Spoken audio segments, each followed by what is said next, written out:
I think this is an extremely serious development. It jeopardizes regional peace. It has taken place just when there were indications that a ceasefire that has been on the table for a fairly long time was likely to be finalized.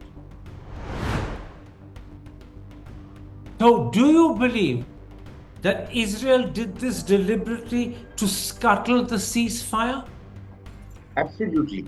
I have no doubt about that.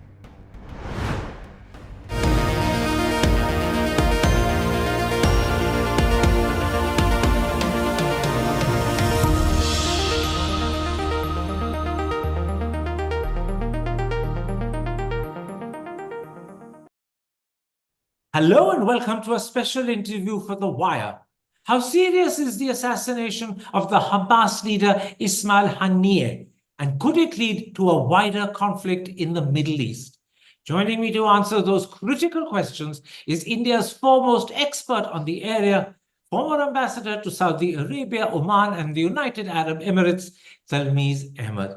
Talmiz Ahmad, let me begin with a simple, straightforward question. How serious a development is the assassination of Ismail Haniyeh, which happened earlier this morning in Tehran, where he had gone for the inauguration of the new Iranian president? I think this is an extremely serious development. It jeopardizes regional peace. It has taken place just when there were indications that a ceasefire that has been on the table for a fairly long time was likely to be finalized. We are aware of the fact that Prime Minister Netanyahu has been totally opposed to such a ceasefire because that would bring into question his own political future. Netanyahu has exposed himself as an extremely cynical, self-centered, and amoral individual, not caring for either regional peace or the security of his own country or for the safety of the hostages that are presently in Hamas custody. So, do you believe that Israel did this deliberately to scuttle the ceasefire? Absolutely. I have no doubt about that. Netanyahu has been skeptical. While he was in the United States, there was talk of a possible ceasefire agreement. There were certain indications that messages were going back and forth. At the last minute, I wonder if you will recall, Netanyahu had added certain new conditions, knowing full well that Hamas might have serious reservations about them. But in any case, there were indications that there was considerable pressure upon Netanyahu to go ahead with a good ceasefire agreement. This was pressure from his own community at home, from the Israeli community. They articulated their concerns during his speech at the Congress, at the joint sitting of Congress, when certain family members sat in the gallery and condemned him for not prioritizing the safety of the hostages. Netanyahu has also been under pressure from the United States. Obviously, the United States today is totally dysfunctional. And therefore, I think Netanyahu has decided that he doesn't need to care anything about the sentiments relating to ceasefire coming from President Biden. He sees President Biden as a lame duck already. Then you see he is banking on the success of Donald Trump and had a very cozy meeting with Donald Trump. I think now Ismail Haniyeh is a high-profile leader of Hamas, but he is the political leader. He is located in Doha. I think Netanyahu was waiting for the opportunity when he would leave Doha and then he would carry out the assassination, making it absolutely clear to the Israelis, to Palestinians, and to the larger community in West Asia that he has no interest whatsoever in a ceasefire. Now, the Qatari Prime Minister, an hour or so ago, has publicly said, according to the BBC, that the killing will jeopardize talks. Does that mean that essential negotiators who were striving to bring Hamas and Israel together have themselves also given up for now? The cynical and calculated assassination of the Hamas leader has made it clear that it will be extremely difficult to negotiate a ceasefire agreement. There are now going to be very deep anger all across West Asia. There will be also the political players in the region. Iran, Saudi Arabia, Qatar will find it very difficult to promote a ceasefire agreement. I think that Netanyahu was banking on this, and therefore he has no interest in a ceasefire. Please recall now that a ceasefire means that there would be questions asked about Netanyahu's political future. And I cannot imagine him continuing as the prime minister. He therefore is quite willing to jeopardize the interests of the families of the hostages and the hostages themselves. He doesn't care if they get killed, so long as he remains in power and is able to ensure that his agenda is enforced rather than any peace process whatsoever. Let's at this point talk for a moment about Ismail Haniyeh himself. Who precisely was he?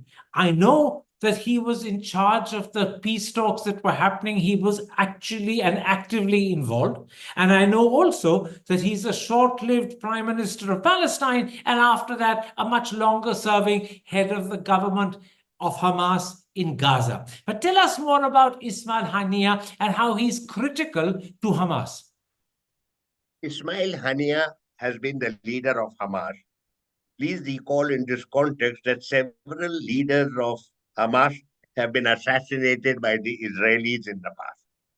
So he belongs to this killing is in the long line of leaders whom Israel has killed in previous years. But Ismail Haniyeh is a political leader. He does not live in Palestine. He does not live in Gaza. He lives in Doha and has very close ties both with the Qatari government as well as with the Turkish government. He has been a central role player in the peace process that has been discussed both in Cairo as well as Doha in recent times. This is also his killing is an indication. He's a public figure, by the way. He was not in hiding. He's a public figure. Therefore, it was very easy to take him out because he was attending a very important official engagement. This indicates that the Israelis have totally failed in 9 months to kill the commander of the Hamas armed forces. They have been looking for Shinwar for so long, and you know that the killing of Shinwar had been a priority for Netanyahu. But obviously, they have found it impossible to locate Shinwar. This is the next best. Whatever happens, Netanyahu's principal interest is to ensure that he does not have to face a ceasefire and consequent questions about his political future, about the way he handled matters relating to Gaza, and obviously the mass killing. Also recall that he is on the watch list of the International Court of Justice as well as the International Criminal Court. You are looking at serious criminal charges being placed against him. He desperately needs to be the Prime Minister of Israel, whatever the price the country has to pay.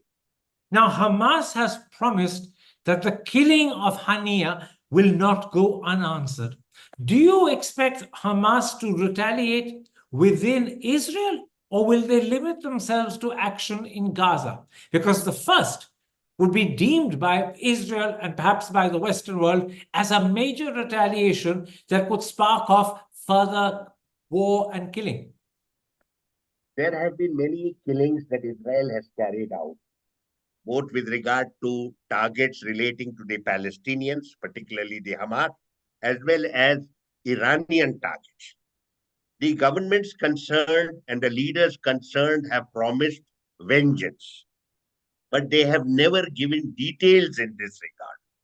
And we really do not know that either the timing or the target of this vengeance. I do not believe that either Iran or Hamas are interested in any major escalation at this point. They have promised vengeance. They will take vengeance in their own time, in their own way.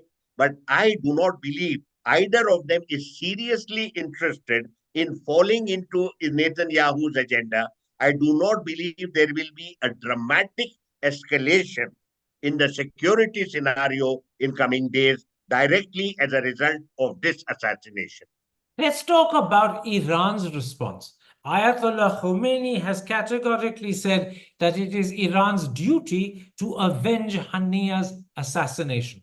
The new Iranian president, for whose inauguration Ismail Haniyeh had gone to Tehran, has also said that this will be responded to. But as you say, Iran wants to respond. It has to respond, but it doesn't want a major escalation of the war in the region as a result. So how effectively can Iran respond? Can it do so in a way that is both meaningful and yet avoids a major escalation? I do not believe that Iran is interested in directly escalating the conflict situation in the region. If it were to carry out a major escalation, there will be a region-wide conflagration. Numerous casualties will take place, very major destruction will take place, and it will lead to no serious outcome in terms of the interests of the parties concerned. I remain convinced at this point that despite the rhetoric emanating from Tehran, I do not believe that Iran is either interested in or capable of a major escalation in the conflict scenario. They will bide their time. Iran's interests today Iran's interests have consistently been to avoid a direct military conflict with either Israel or the Americans. They would like to play for time at this stage. I think that this escalation should agitate people in Washington and possibly in other Western capitals to really robustly intervene in the scenario, push through the ceasefire agreement. There should be positive political consequences rather than a major military escalation that will serve only Netanyahu's purpose. But if Iran doesn't escalate in a meaningful and effective way, in a way that the world recognizes as retaliation, then Israel, in effect, would have got away with Ismail Haniyeh's killing. And remember, much the same happened when Israel killed by bombing Iranian top officials in Baghdad. No doubt at the time, Iran retaliated, but they signaled their retaliation so much in advance that Israel was able to down practically every missile, and as Biden said to Israel, pocket it as a victory. If there's a second meaningless retaliation from Iran, then Israel will have pocketed a second victory. You have made two separate points here, and let me respond to those.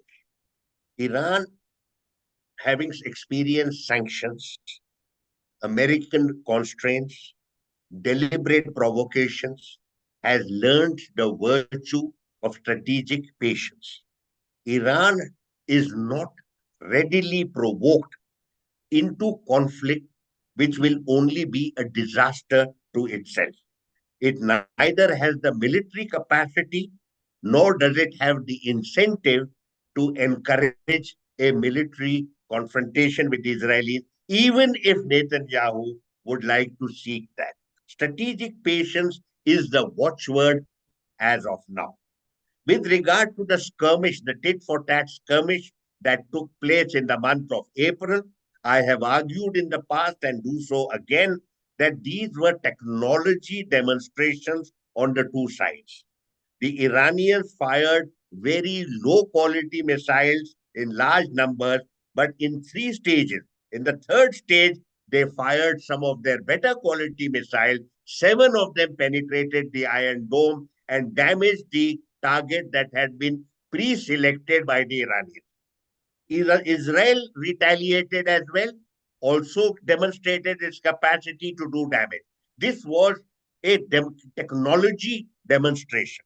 What you have now is a calculated political assassination. It is a very different scenario.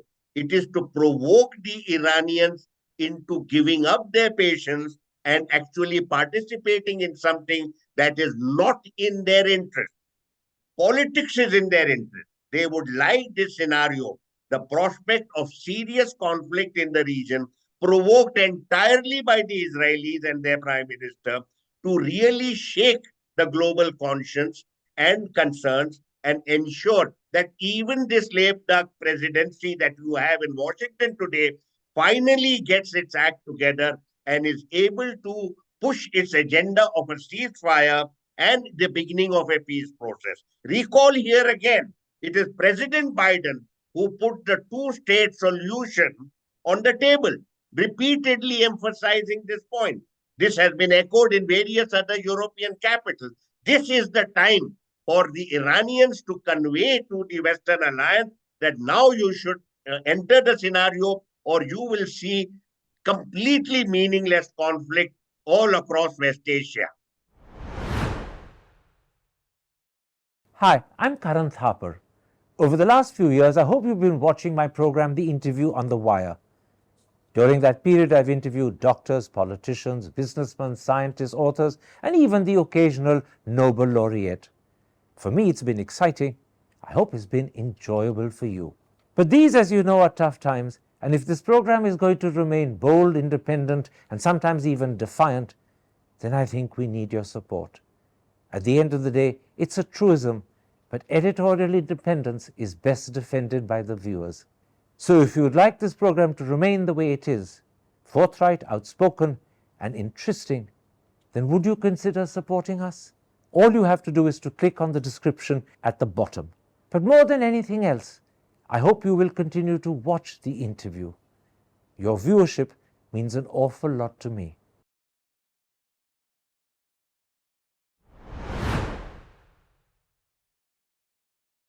Two more questions.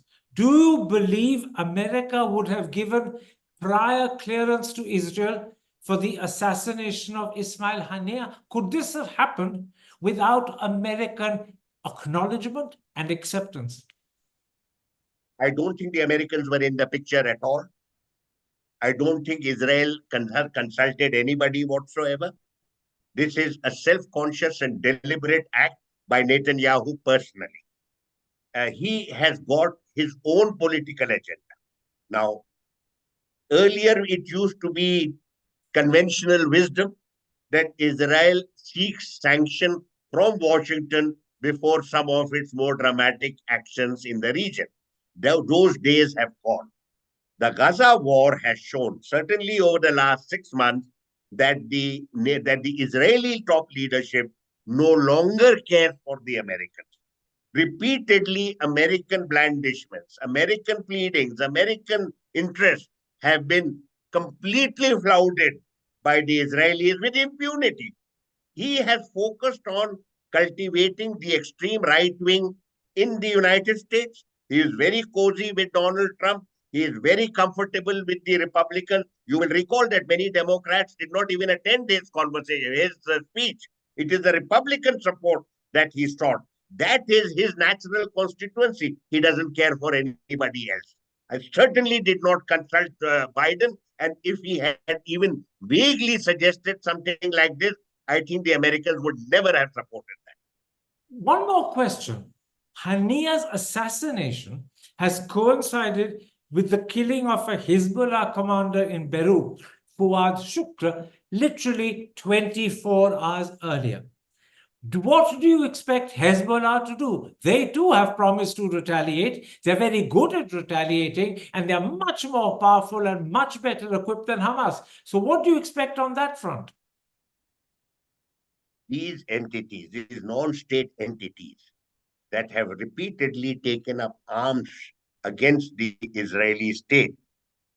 One in the case of Hezbollah to protect the integrity of Lebanon, and in the case of Hamas to promote Palestinians' aspirations. All of them know, their leaders and their rank and file, that they are potential martyrs to their cause. Numerous people have been killed in the past. Many more will be killed in future. They see themselves as a resistance group. They see themselves as martyrs for a larger cause. I don't think it bothers them beyond the point that their leaders are taken out and killed. How many Hezbollah people have been killed in recent years? And yet it remains a robust organization. How many Hamas leaders have been killed in the last few years? And yet it remains a formidable organization. So I think that we should recognize this simple fact that सरफरोशी की तमन्ना आज हमारे दिल में है. This is the motive force as far as this resistance movements are concerned, and they will continue to fight regardless of what the Israelis do for their self-centered reasons. But are you suggesting, Mr. Ahmad, that there will not be a meaningful, large-scale retaliation from Hezbollah? I do not believe there will be. This is not their way. Resistance fighters don't engage in conventional battles. Conventional battles are the death throes of resistance movement. This is what the state order wants.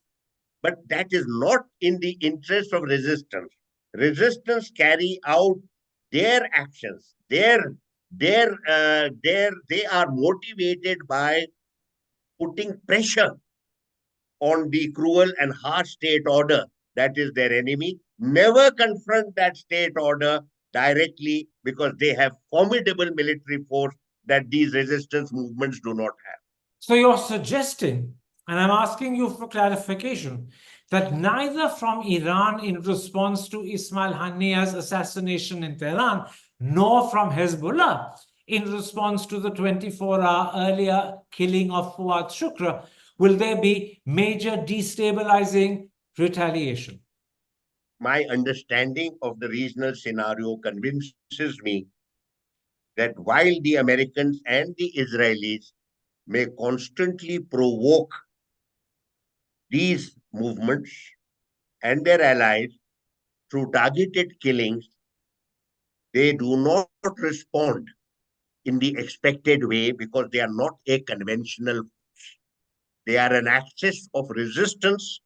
They will retaliate in ways that emerge from their areas of strength, not their areas of weakness. A conventional war will mean several thousand people dead. Look at what the Israelis have reached in Gaza. They have achieved no strategic objectives of their own. They have killed hardly any prominent warriors who are located in Gaza, but they have killed 40,000 Palestinians. So there is no advantage in this kind of military confrontation. Recall here that the Americans a few years ago had assassinated in full public light Qaiser Soleimani. Iran was provoked, but it did not retaliate. Strategic patience, to my mind, will remain the watchword of the various members of the axis of resistance. How and when they retaliate, in what shape of the retaliation does not need to be a military retaliation. It can also be a political retaliation. It will work on their strength. The main point is none of these assassinations has actually emasculated any of the movements that are in the picture. Specifically, in this particular assassination, Netanyahu was motivated by ensuring that the ceasefire process, so much hope for in various world capitals, is put away on the back burner and he can remain in power for some more time. Very, very quickly, almost in a sentence, you're confident that this strategic patience, as you call it, either from Iran or Hezbollah, will not be taken by the rest of the world as weakness and inability. The strategic patience of Iran, of Hezbollah, and Hamas has been tested severely several times over the last 20 years. Okay.